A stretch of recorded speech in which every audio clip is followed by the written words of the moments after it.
আমার বিয়ের পর থেকেই আমাদের এই 4 মাসতুতো বোনের ইচ্ছে ছিল একবার কোথাও ঘুরতে যাব, কিন্তু সময় সুযোগের অভাবে আর সেটা হয়ে উঠছিল না। তাই শেষ পর্যন্ত জামাই ষষ্ঠীর আগের দিন আমরা গিয়েছিলাম একদিনের জন্য ঘুরতে। নমস্কার সবাইকে, আমার এই খোলা বারান্দার আরেকটি মিনি ব্লগে। এই মিনি ব্লগটি 30শে জুনের।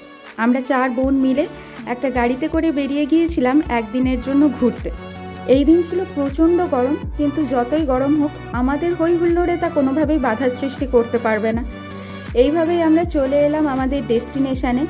আমরা এসেছিলাম কোথায় সেটার জন্য তোমাদেরকে অপেক্ষা করতে হবে নেক্সট মিনি ব্লগের জন্য।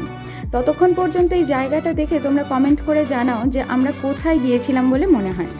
জায়গাটা ভীষণ সুন্দর, নদীর ধারের একটা খুব সুন্দর রিসর্ট, একদিনের জন্য কাটানোর একদম উপযুক্ত স্থান।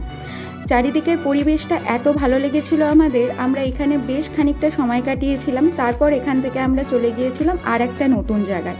এই দিন এই জায়গাটা আমরা পুরোপুরি চারিদিকটা বেশ ভালোভাবে ঘুরে দেখেছি, খুব আনন্দ হয়েছিল। সারা দিন ধরে আনন্দ, হই হুল্লোড়, খাওয়া দাওয়া সব কিছু মিলে একটা দিন আমরা ভীষণভাবে উপভোগ করেছি। কিন্তু আমরা গিয়েছিলাম কোথায় সেটা জানার জন্য দেখতে হবে নেক্সট মিনি ব্লগটা। টাটা।